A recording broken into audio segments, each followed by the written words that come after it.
Breaking the cycle. Why nations, communities, and cultures get trapped in cycles of endless conflict and how they eventually escape. A research-based guide produced by Daniel Tvetin using Claude AI. Introduction. The question that started everything. You know how some conflicts just never seem to end? Think about it. Some struggles have persisted for generations. Racial tensions in America trace back through centuries of slavery, segregation, and ongoing disparities. Religious and cultural divides erupt repeatedly across communities and nations. Debates about poverty, opportunity, and justice cycle endlessly without resolution.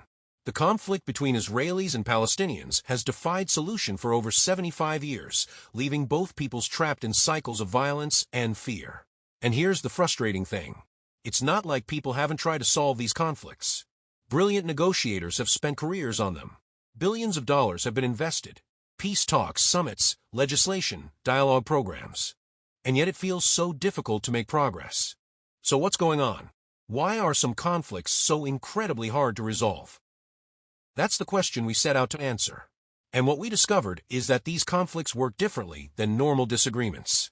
They're not just really intense arguments that need more dialogue or better information.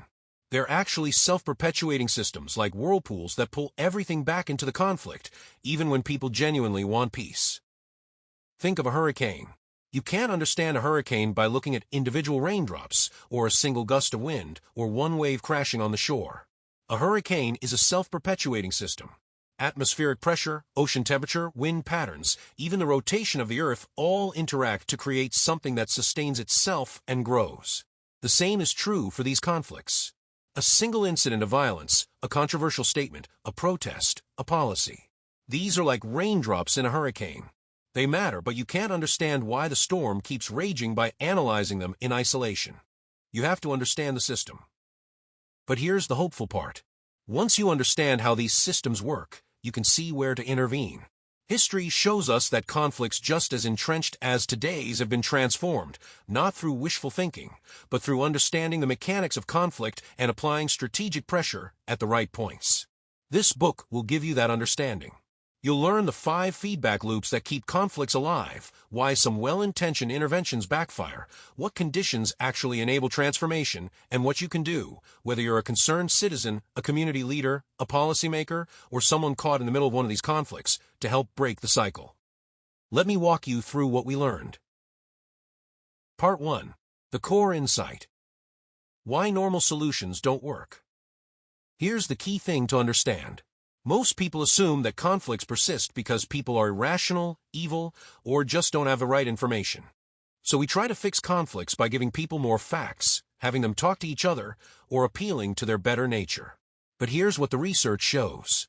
People in these conflicts are often being completely rational within a system that's fundamentally broken. It's like they're trapped in a room where all the doors lead back to the same place. No matter what they do individually, the system pulls them back toward conflict. Remember the hurricane analogy? When we see a conflict flare up, a shooting, a riot, a hateful speech, a controversial court decision, we tend to focus on that isolated event. We analyze it, assign blame, debate it endlessly. But that's like trying to stop a hurricane by studying individual raindrops. The event is real and it matters, but it's a symptom of a larger system. And that system will keep producing events like it until the underlying conditions change. This is why research from people like Peter Coleman at Columbia University uses something called dynamical systems theory.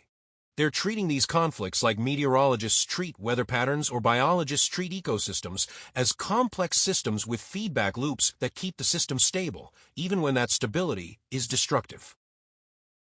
Part 2. The 5 loops that trap us. Okay, so if these conflicts are self-perpetuating systems, how exactly does that work? We identified 5 major feedback loops. Let me explain each one. Loop 1. The grievance cycle. This loop is about historical wounds that never heal. Here's how it works. One group harms another group in the past. We're talking about things like slavery, genocide, ethnic cleansing, colonization, forced displacement. This creates a deep injury. But unlike individual trauma, this trauma gets encoded into the group's identity. Parents tell their children. Schools teach it. Religious institutions commemorate it. The physical environment, monuments, ruins, segregated neighborhoods, reminds everyone. So now you've got a group whose identity is partially built around this historical harm. They demand justice. But here's the problem. There's no proportionate remedy. The perpetrators are often dead. The harm is irreversible. You can't unkill people, unenslave them, unsteal their land. Any amount of money feels inadequate. Apologies feel empty without consequences. But punishing people today for what their ancestors did feels unjust to them. So you've got this impossible justice situation, and this creates competing victim narratives. The historically harmed group says justice has never been served. We're still suffering the consequences today. And the descendants of the perpetrators say, wait, we're being blamed for things we didn't do. This is reverse discrimination. We're victims of unfair accusations. Both narratives have elements of truth. Both groups genuinely feel they're the ones being wronged in the present day. Now here's where the loop closes. As the conflict continues, new harms occur. Maybe it's violence. Maybe it's discrimination. Maybe it's inflammatory rhetoric. Whatever it is, these new harms get added to the historical grievance list, and the next generation inherits an even longer list of wrongs. The demand for justice intensifies. The impossible justice situation persists, and the cycle continues. This is why conflicts that started centuries ago still feel fresh today. Every generation re-experiences the conflict as a continuation of the historical pattern. Example: black-white relations in America. Slavery, then Jim Crow segregation, then redlining that excluded black families from wealth-building opportunities, then disparities in criminal justice outcomes. Each generation experiences a version of the conflict. The historical trauma is always present, even as the specific manifestations evolve. Meanwhile, many white Americans feel they're being blamed for historical wrongs they didn't personally commit, creating defensiveness that blocks dialogue. Both groups are caught in a system that makes resolution extraordinarily difficult. Example: the conflict over Israeli and Palestinian territories. Both Israelis and Palestinians carry deep historical wounds. For Jewish Israelis, centuries of persecution culminating in the Holocaust created an existential need for a secure homeland. The 1948 UN partition plan was accepted by Jewish leaders, but rejected by Arab states, leading to war. Repeated invasions in 1948, 1967, and 1973, along with ongoing terrorism, including waves of suicide bombings in the 1990s and 2000s that killed hundreds of civilians, reinforced fears that compromise equals vulnerability. For Palestinians, the displacement of 1948, what they call the Nakba or catastrophe, the ongoing military control of the West Bank, restrictions on movement, and expansion of Israeli communities in contested territories create daily reminders of injustice. Peace initiatives collapsed amid violence from extremists on both sides. The assassination of Israeli Prime Minister Yitzhak Rabin by a Jewish extremist, the Second Intifada's devastating violence that followed Camp David. Each group sees itself as responding defensively to the other's aggression, and each new incident, whether a rocket attack, a bombing, a military operation, or demolished homes, adds to the grievance list that children inherit. Example: religious conflicts in Northern Ireland. Centuries of tension between Catholics and Protestants, rooted in English colonization and religious warfare, led to 30 years of violence known as the Troubles from 1968 to 1998. Thousands died. Each community passed down stories of martyrs and atrocities. Even after the 1998 Good Friday Agreement largely ended the violence, segregated neighborhoods, separate schools, and commemorative murals keep the history alive. Peace has held not because grievances disappeared, but because other conditions changed enough to break the cycle. Loop 2. The Worldview Trap. This loop is about the fact that groups literally see the world through different moral lenses. Psychologist Jonathan Haidt and his colleagues did amazing research across 38 countries. They found that humans have these built-in moral foundations. Think of them like moral taste buds. Some people taste certain moral flavors more strongly than others. The foundations are things like care versus harm, equality versus hierarchy, loyalty to your group versus universal concern, respect for authority versus individual liberty, purity versus degradation. Now here's the key finding. Liberals and conservatives, or progressives and traditionalists in any culture, literally weight these foundations differently. Progressives strongly emphasize care and equality. Conservatives use all the foundations more equally. They care about group loyalty, respect for authority, and purity just as much as care and equality. This means that when you're looking at the same situation, you're literally asking different moral questions. Take debates about economic policy. A progressive sees poverty and thinks we need to care for people who are struggling through expanded social programs. A conservative sees the same situation and thinks we need to respect individual responsibility and not create dependency. Both are being morally serious. They're just emphasizing different moral foundations. Or take LGBTQ rights versus religious traditionalism. Progressives emphasize care, don't harm LGBTQ people, and liberty, freedom to be yourself. Traditionalists emphasize sanctity, religious sexual ethics are sacred, and authority, biblical teaching matters. Neither side is being evil. They're operating from genuinely different moral universes. So now imagine you're in a conflict between these groups. You're arguing about the causes of some problem. Let's say poverty or crime. One side says it's caused by systemic discrimination and structural barriers. The other side says it's caused by cultural breakdown and individual choices. And actually, both explanations have some truth to them. Social causation is genuinely complex. But here's what happens. Your causal beliefs get fused with your identity. If you're in the progressive group, believing in structural explanations becomes part of who you are. If you change your mind, it feels like betraying your group. Same thing on the conservative side.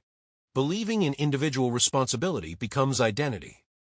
So now you've got people who literally can't hear alternative explanations because it would threaten their identity. This creates what researchers call epistemic closure. You can only hear information from your own side. The other side's arguments don't even register as possibilities. And this gets transmitted to the next generation.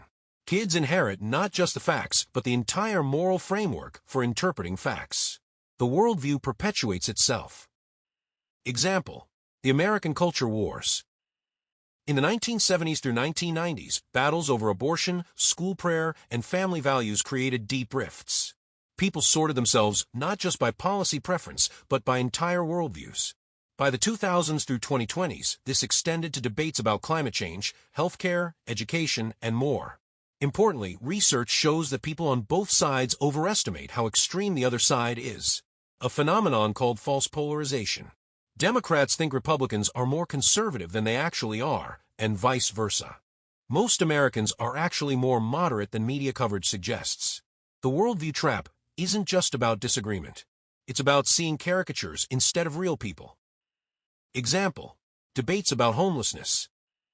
Progressives tend to emphasize structural causes. Housing costs, mental health system failures, job market changes, and lack of affordable options. They push for housing-first policies and expanded services. Conservatives tend to emphasize individual factors. Drug use, personal choices, and policies that enable homelessness rather than requiring treatment or work. They push for enforcement and mandatory treatment. The reality: both perspectives capture partial truths. Homelessness has structural causes and individual components. But because each side's explanation is fused with their identity, collaborative problem-solving becomes nearly impossible. Cities remain gridlocked while people suffer on the streets. Loop 3. The structural lock-in. This loop connects psychological dynamics to material realities. Start with the fact that there are actual structural inequalities. One group has advantages in wealth, education, housing, employment, healthcare, justice system treatment. These aren't just perceptions. They're measurable realities. These inequalities generate conflict. The disadvantaged group demands change. But here's what happens. The conflict creates polarization. As people sort into opposing camps, it becomes politically impossible to pass comprehensive reforms. You get gridlock. Or you get what political scientists call symbolic policy. Politicians pass laws that signal their values to their base, but don't actually solve the problems. It's political theater. So because real reforms don't happen, the structural inequalities persist. And because those inequalities persist, the disparities in outcomes continue. Achievement gaps don't close. Health outcomes remain unequal. Wealth gaps widen. Now both sides claim this as evidence for their position. The disadvantaged group says, see? The system is still broken. They won't change it. The advantaged group says, see? Problems continue even after reforms. must not be structural after all. And here's the key. This loop benefits those who have power. They don't need to win the argument. They just need to maintain gridlock. The status quo serves them fine. Time actually works in their favor because people get exhausted and stop demanding change. Example: educational inequality in America. Schools in wealthy areas receive more funding through property taxes, creating better facilities, smaller class sizes, and more resources. Students in these areas score higher on tests and attend college at higher rates. When disparities are pointed out, debates erupt about whether the cause is funding levels, family structure, culture, or teacher quality. Meanwhile, the structural funding mechanisms remain unchanged. Both sides point to the ongoing disparities as evidence for their interpretation. The debate continues while the structure remains. Example: healthcare access debates. For decades, Americans have debated how to address the fact that millions lack health insurance. The Affordable Care Act of 2010 made significant changes, but the debate continues. Progressives point to remaining gaps as evidence more reform is needed. Conservatives point to ongoing problems as evidence government intervention doesn't work. Meanwhile, the fundamental structure, employer-based insurance, complex pricing, fragmented systems, remains largely intact. The conflict itself creates gridlock that prevents more comprehensive change. Loop 4. The amplification spiral. This loop is about how media and technology make everything worse. Now, this is important. We're calling this an amplifier, not a root cause. Media doesn't create conflicts out of nothing, but it sure makes existing conflicts worse. Here's how it works. Media companies, whether traditional news or social media platforms, make money from engagement. And what drives engagement? Outrage. Moral outrage is the most viral content there is. So the algorithms and the business models are optimized for conflict. Extreme voices get amplified because they're more engaging. Nuance gets punished because it's boring. Calm, reasonable voices in the middle become invisible. This creates a distorted picture. You start to think the other side is way more extreme than they actually are. Research shows that people consistently overestimate how radical their opponents are. If you ask Democrats what Republicans believe, they think Republicans are way more extreme than Republicans actually are. Same thing in reverse. This distortion increases polarization. And polarized people are easier to trigger into fear and threat perception. They're coming for us.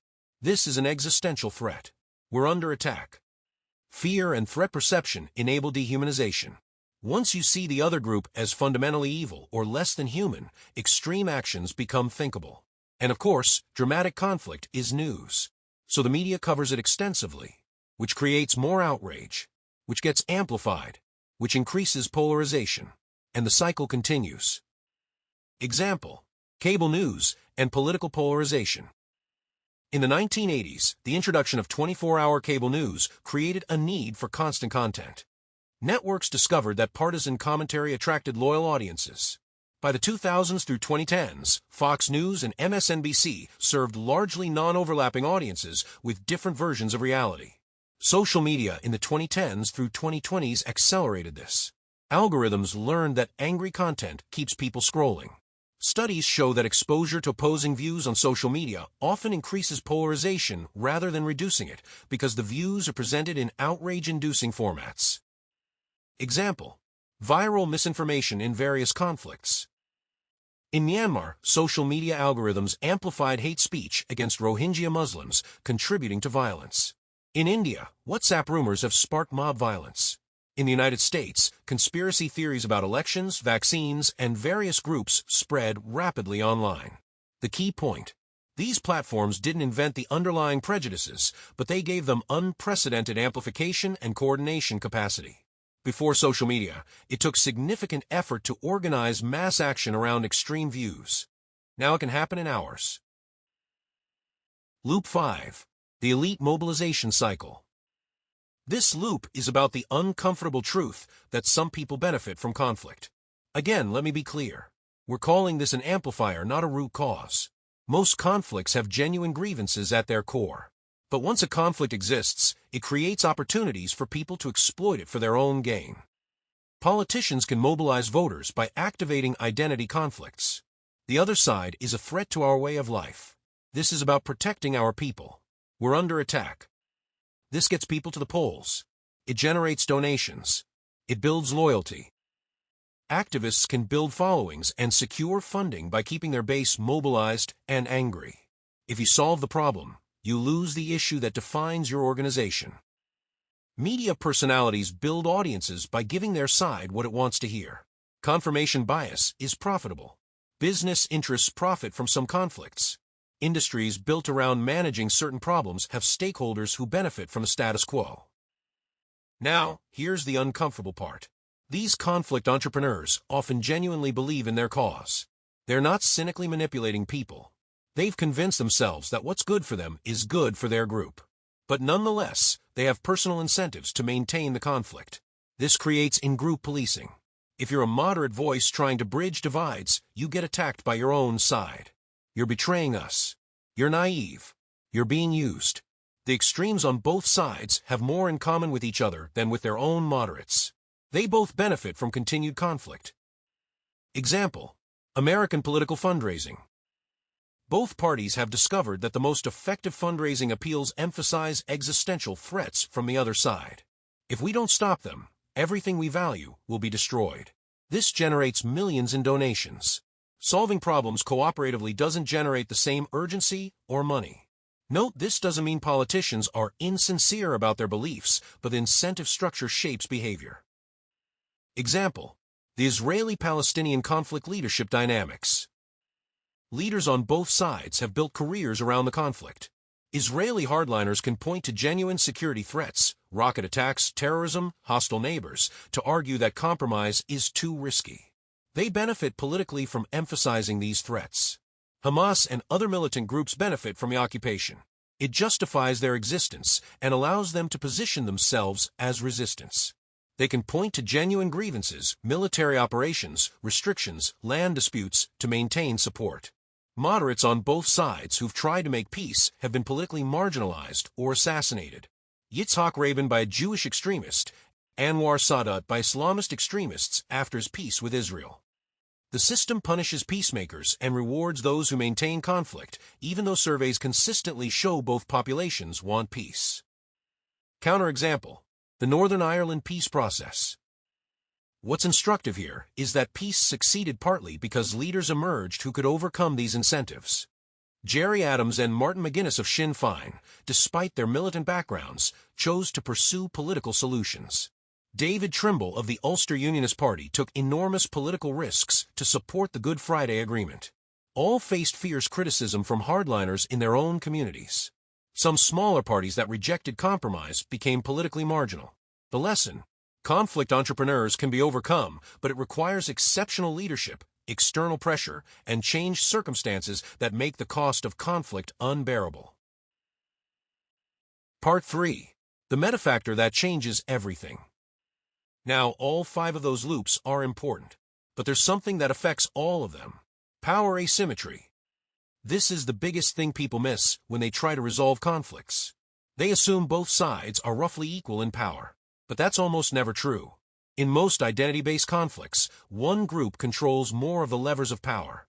They may control the state, the police, the military, the courts, the government bureaucracy. They may control most of the economy.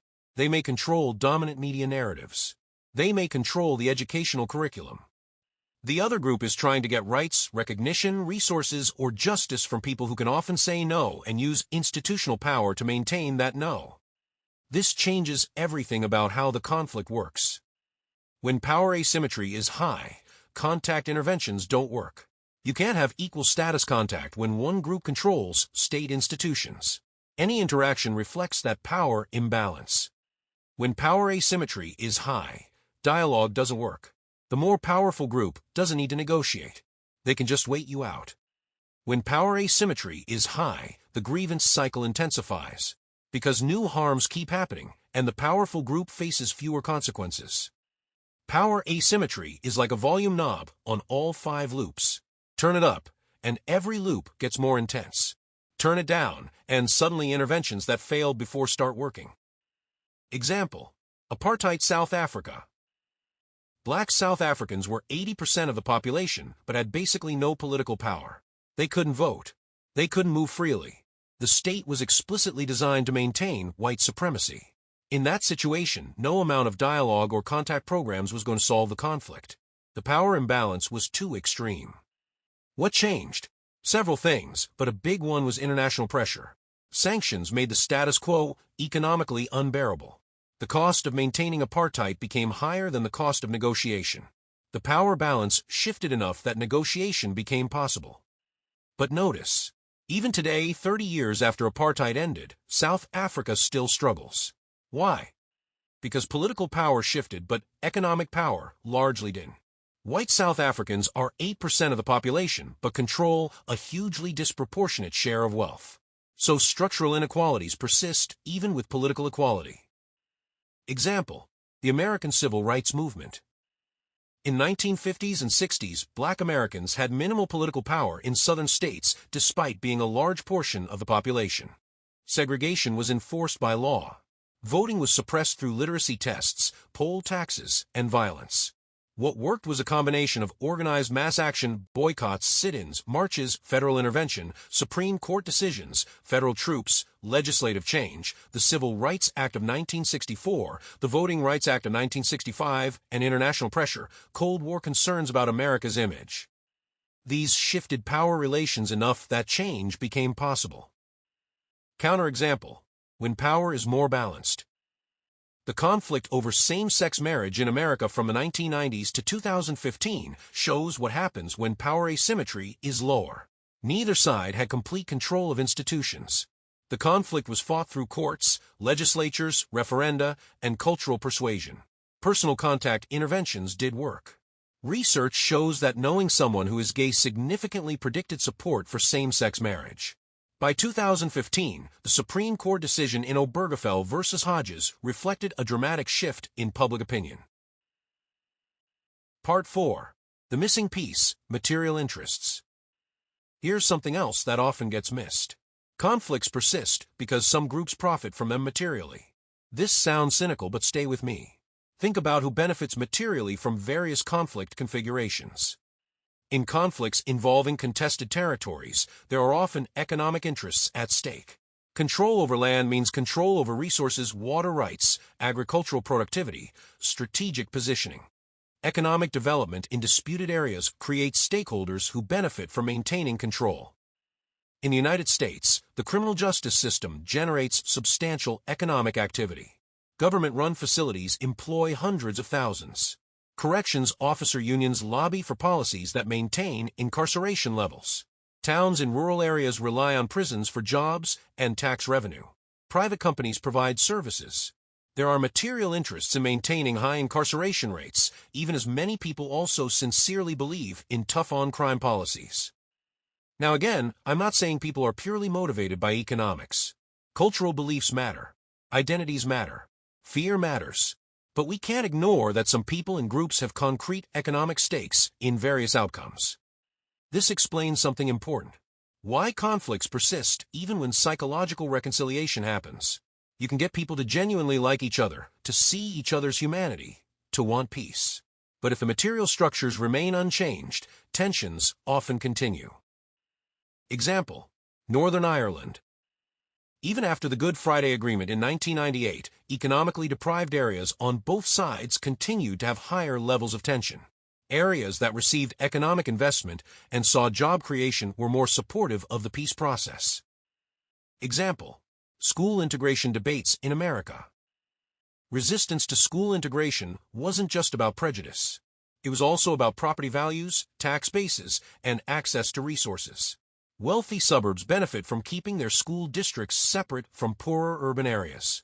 This creates material incentives against change, even among people who don't consider themselves prejudiced. Part 5. How conflicts get transmitted across generations.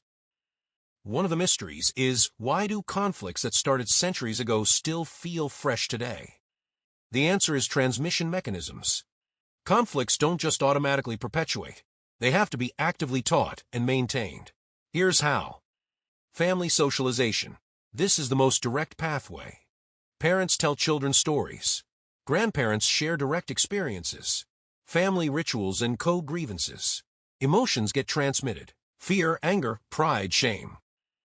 Educational systems. Schools teach history, but whose history? What gets included in textbooks? What gets left out? In many conflicts, each side teaches completely different versions of history. Israeli and Palestinian children learn completely different narratives about 1948. American children in different regions learn different things about the Civil War and Reconstruction for over a century. Religious institutions. Sacred texts encode grievances.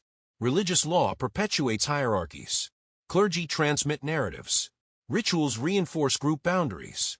This is especially powerful because religious claims are seen as eternal and non-negotiable. Media and culture.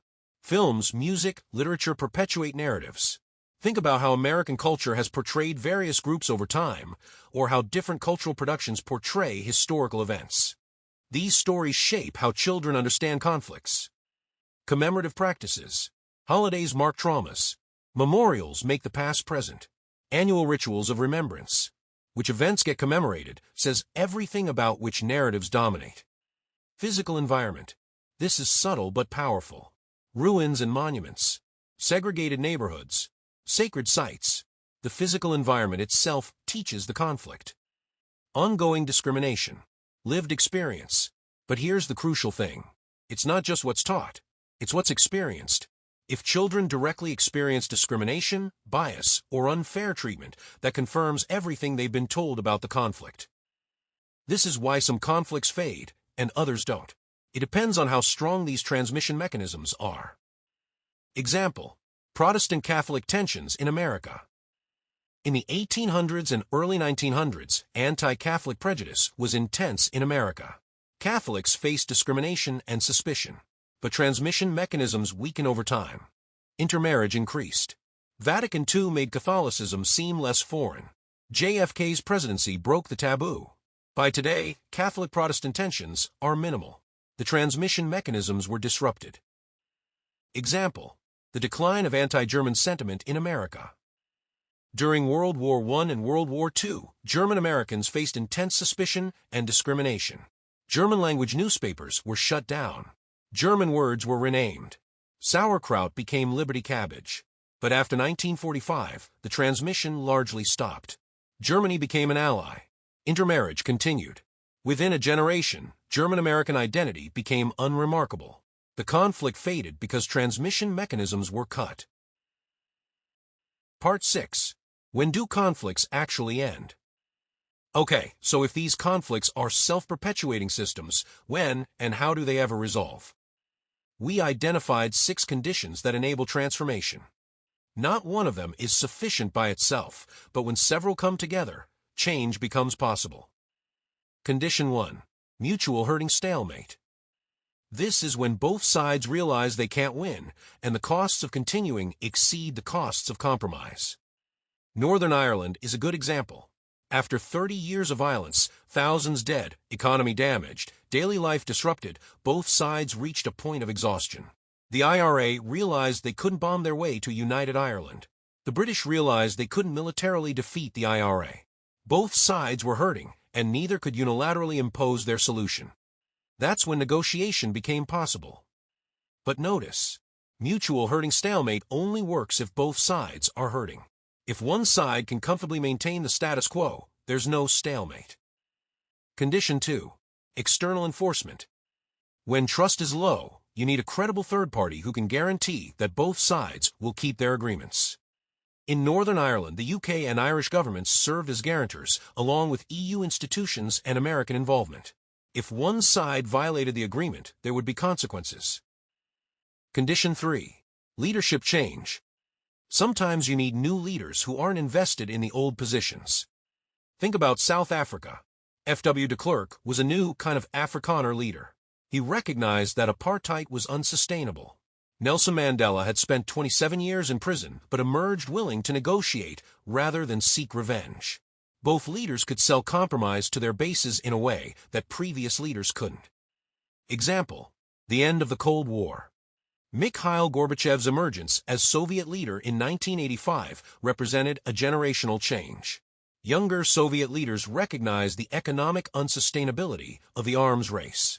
Gorbachev's willingness to reform open space for negotiation with the West. Condition 4. Economic interdependence.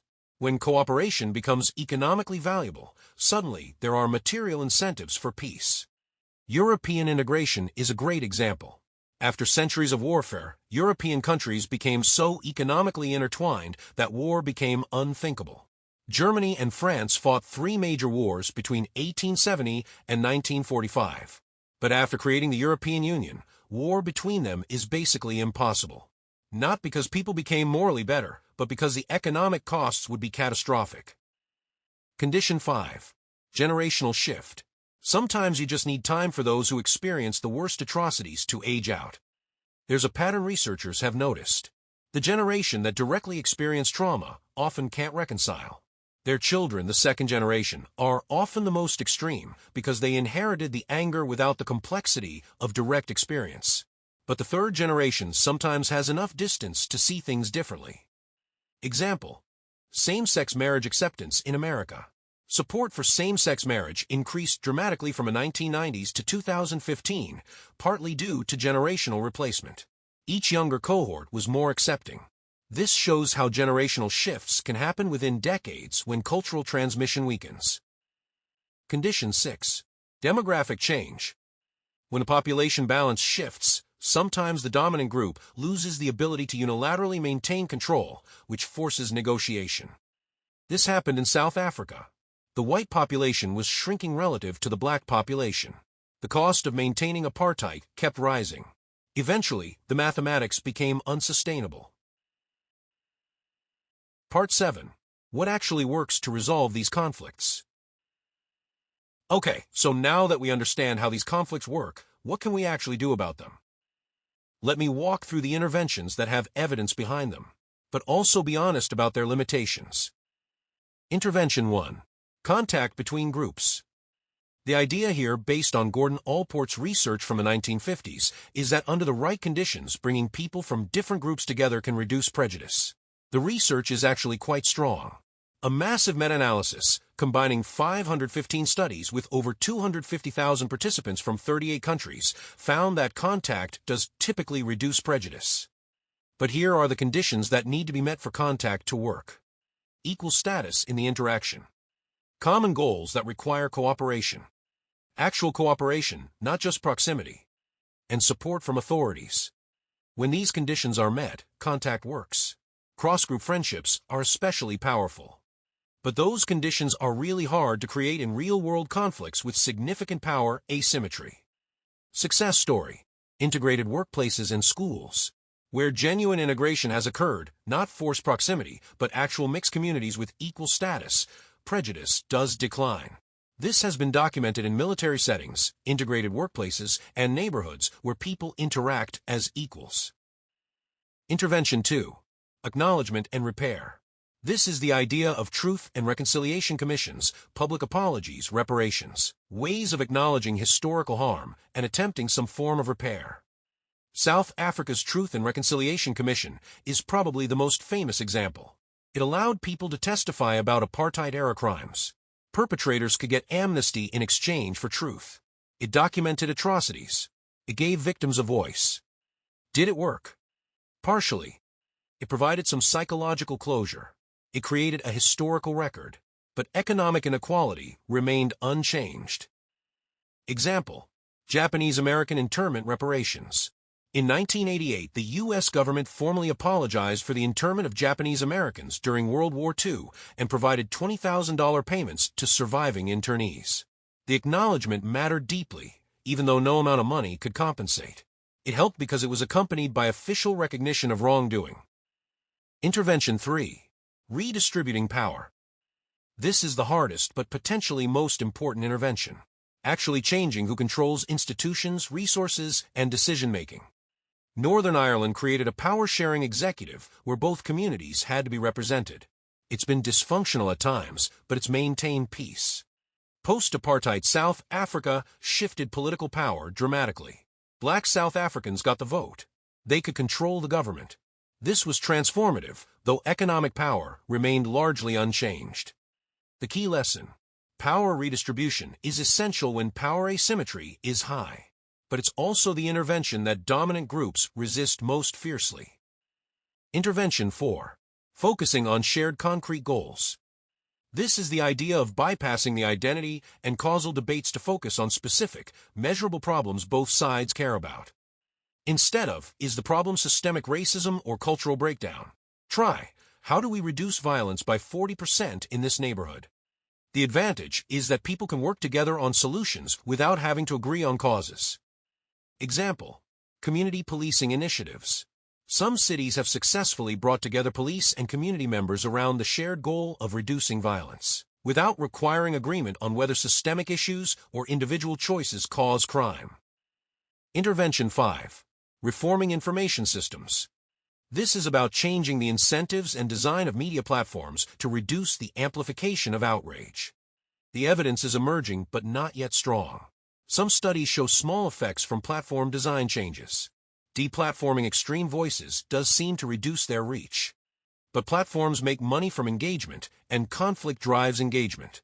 This is probably a useful intervention, but it's not going to solve deep-rooted conflicts by itself. Intervention 6. External enforcement and guarantees. When there's low trust and high-power asymmetry, sometimes you need a credible outsider to guarantee that agreements will be kept. This can be international peacekeepers, monitors, economic conditionality, sanctions, ways of making sure both sides keep their promises. But enforcement is expensive and requires sustained commitment, which is hard to maintain as attention shifts. Part 8.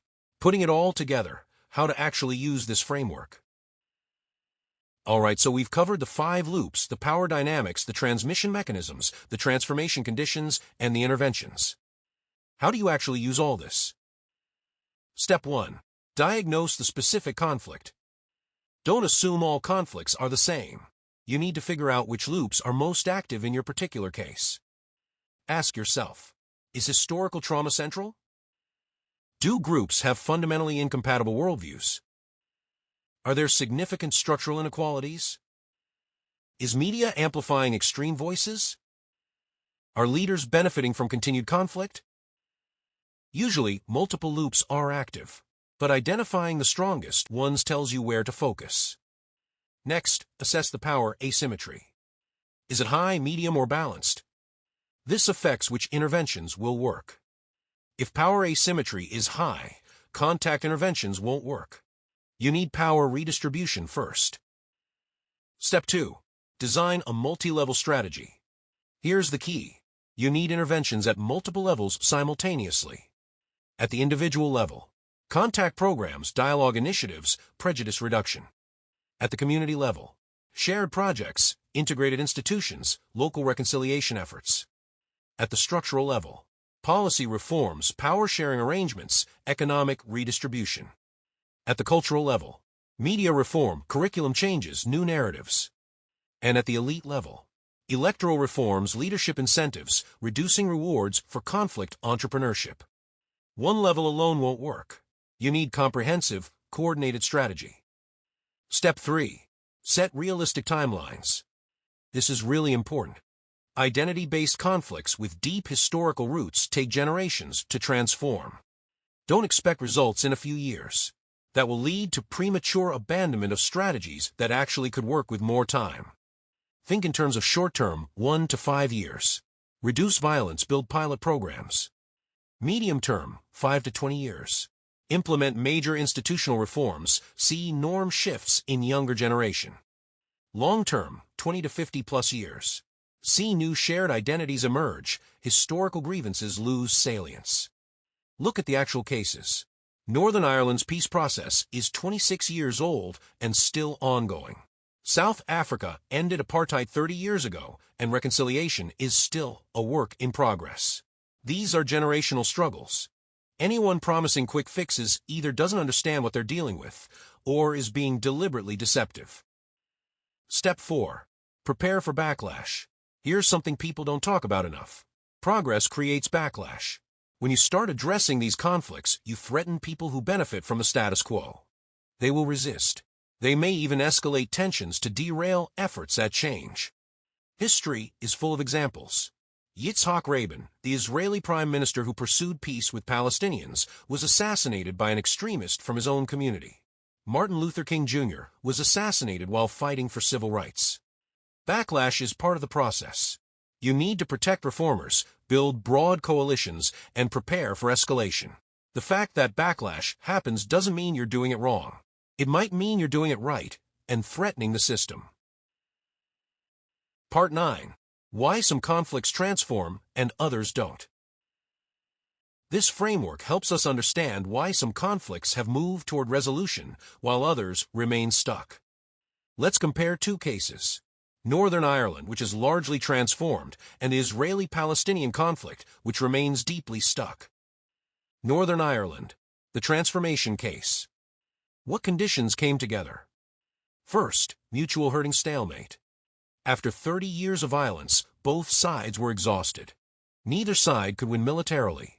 Both were hurting badly, and continuing the conflict seemed worse than compromise. Second, external guarantors. The UK and Irish governments both committed to guaranteeing the agreement. The European Union provided economic incentives. The United States facilitated negotiations. Third, leadership change. New leaders emerged who were willing to negotiate and could sell compromise to their bases. Fourth, economic interdependence. EU integration meant that the border became less economically significant. Peace became economically valuable. Fifth, generational shift. Those who had experienced the worst of the violence were aging. Younger people were more interested in jobs and futures than in fighting old battles. Not every condition was perfect, but enough came together that transformation became possible. Israel-Palestine, the stuck case. Now look at the contrast. Is there mutual hurting stalemate? Not really. Israel can maintain the status quo with manageable costs. Yes, there are ongoing security threats. Rocket attacks, terrorism, international criticism. But Israel has a strong economy, powerful military, and significant American support.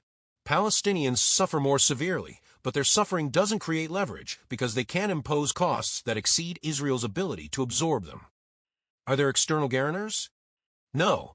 The United States provides substantial support primarily to Israel. The UN passes resolutions but can't enforce them. There's no neutral, powerful actor that both sides trust. Is there leadership change?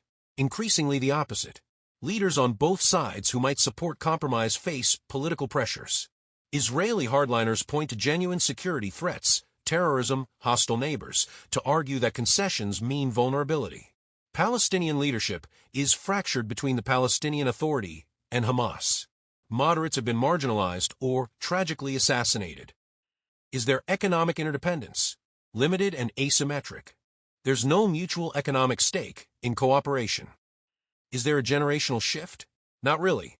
Third and fourth generation Palestinians express greater frustration because they've grown up under military control with no resolution in sight. Many young Israelis in disputed territory communities are more ideologically committed than previous generations. See the difference? Northern Ireland had multiple conditions that enabled transformation. The Israeli-Palestinian conflict has few of them. This doesn't mean the situation is unsolvable forever, but it explains why decades of peace processes have failed.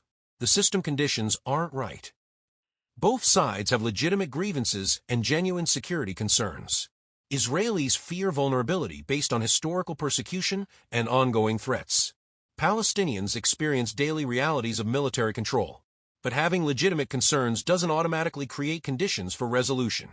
The structure of the conflict keeps both populations trapped in a destructive pattern that most individuals didn't choose and many wish could end.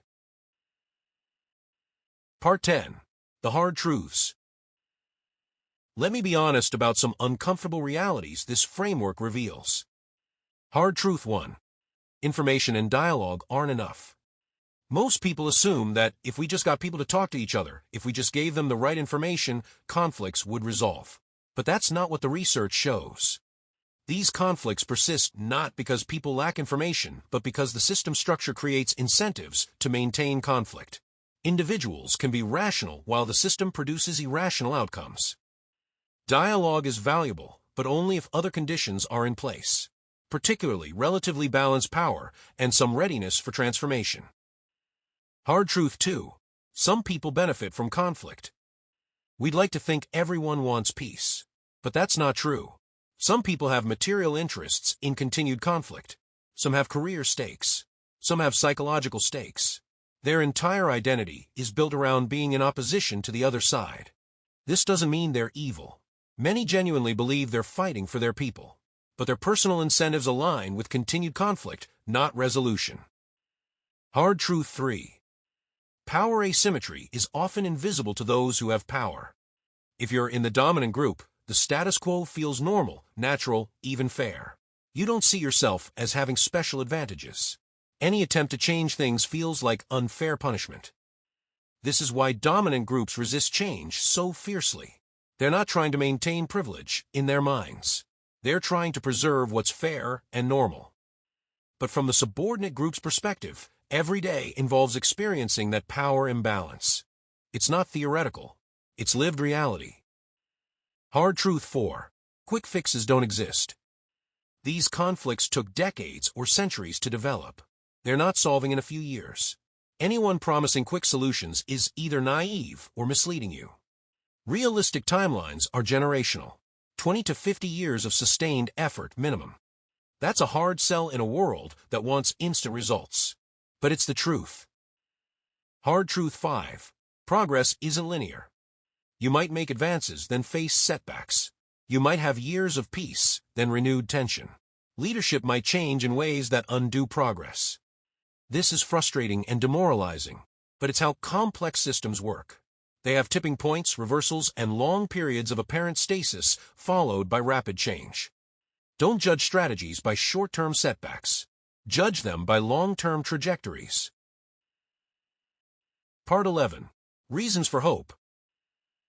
Okay, I've been pretty sobering about the challenges, but there are genuine reasons for hope. Hope 1. Understanding the system reveals leverage points. Once you understand how the loops work, you can see where to intervene. This framework isn't fatalistic.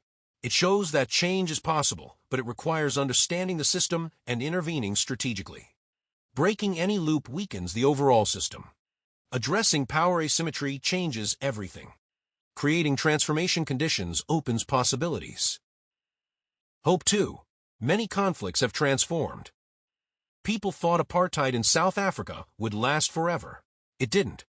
People thought Northern Ireland's violence would never end. It largely has. People thought the American South would never desegregate. It did, though the work isn't finished. Change is possible. It requires the right conditions, sustained effort, and generational patience. But it happens. Hope 3. Individuals can make a difference. Even though these are system-level problems, individual choices matter. Leaders like Mandela, Rabin, de Klerk, Martin Luther King. They changed history. Not alone, obviously. They needed movements, moments, and conditions. But their choices mattered. You don't have to be a famous leader. Bridge builders, community organizers, teachers, parents transmitting different narratives. All of these individual choices weaken the system's grip. Hope 4. Younger generations often see things differently. The third and fourth generations often have more flexibility than the first and second. If transmission mechanisms weaken, if young people have different experiences, if economic and social conditions change, new possibilities emerge. This is why working on education, creating opportunities for contact, changing media ecosystems, reforming institutions, all of that investment in the next generation can pay off decades later. Hope 5. Economic development and globalization create new incentives. When cooperation becomes economically valuable, when countries and groups become interdependent, the calculation changes. Conflict becomes too costly to sustain. This isn't deterministic. But economic interdependence has helped stabilize post-World War II Europe. It's part of the picture. Hope 6. The moral arc bends slowly, but it bends. Look at the long trajectory. Slavery was once universal and seen as natural. Now it's universally condemned. Religious warfare once seemed inevitable. Now many religiously diverse societies coexist peacefully. Norms change. What seems impossible in one generation becomes normal in the next. The work people do today, even if they don't see results, sets conditions for transformation tomorrow. Conclusion. What we understand now. So let me bring this all together. What have we learned? We've learned that identity-based conflicts with deep historical roots are not like normal disagreements. They're self-perpetuating systems with feedback loops that make them incredibly resistant to resolution. We've identified 5 major loops: the grievance cycle, the worldview trap, the structural lock-in, the amplification spiral, and the elite mobilization cycle. We've learned that power asymmetry is a metafactor that affects all 5 loops. When power imbalance is extreme, most interventions fail. Addressing power is often the prerequisite for everything else. We've learned that material interests matter. Some people and groups profit from conflict, which means they'll resist resolution even when they say they want peace. We've learned that conflicts transmit across generations through specific mechanisms: families, schools, religion, media, commemorations, physical environment, and lived experience. Understanding transmission reveals intervention points. We've learned that conflicts can transform when certain conditions come together: mutual hurting stalemate, external enforcement, leadership change, economic interdependence, generational shifts, demographic changes. We've learned that interventions need to match the conflict. Contact works under specific conditions, but fails when power asymmetry is high. Acknowledgement and repair help, particularly if accompanied by structural change. Power redistribution is essential but meets fierce resistance. We've learned that realistic timelines are generational. Quick fixes don't exist. Progress isn't linear. Backlash is part of the process. And we've learned that despite all the challenges, transformation is possible. Many conflicts have moved from violence to peace, from oppression to justice, from separation to coexistence. The framework we've built isn't a simple recipe. It's a map of complex terrain. It shows the obstacles, the feedback loops, the power dynamics, the transmission mechanisms. It reveals why some conflicts are so intractable. But it also shows where leverage exists, what interventions have evidence, when transformation becomes possible. Most importantly, it shifts us from thinking about these conflicts as battles between good and evil to understanding them as systems that trap everyone, including people who genuinely want peace, in destructive patterns. Once you see the system, once you understand the loops, once you recognize the conditions that matter, you can act more strategically. You can work on weakening loops, addressing power asymmetries, changing transmission mechanisms, creating transformation conditions. The work is hard. The timelines are long. The setbacks are real. But understanding how these conflicts actually work is the first step toward changing them. And that's what we understand now. A final thought. If you're reading this because you're involved in one of these conflicts, whether as an activist, a policymaker, a practitioner, a researcher, or just someone who cares, I want to leave you with this. Your work matters. Even when it feels hopeless. Even when progress seems impossible. Even when you can't see the results. Every person who builds a bridge, who refuses to dehumanize, who works for justice without seeking revenge, who teaches their children a more complex story, who creates space for dialogue, who pushes for structural reform, who holds leaders accountable. All of this matters. You're working against powerful systemic forces. But those forces are maintained by human choices. And human choices can be changed. The loops can be broken. The system can transform. History shows us it's possible. It takes time. It takes sustained effort. It takes understanding the system. It takes strategic intervention. It takes generational patience. But it's possible. And your part in that possibility, however small it might seem, is part of the larger work of bending that long moral arc toward justice. That's what we understand now. And that understanding is itself a tool for change. End of book. This framework is based on research from Peter Coleman at Columbia University, who studies dynamical systems, Thomas Pettigrew and Linda Tropp, who conducted the contact hypothesis meta-analysis, Jonathan Haidt and Jesse Graham, who developed moral foundations theory, Gordon Allport, who pioneered intergroup contact theory, and decades of conflict resolution research across multiple disciplines.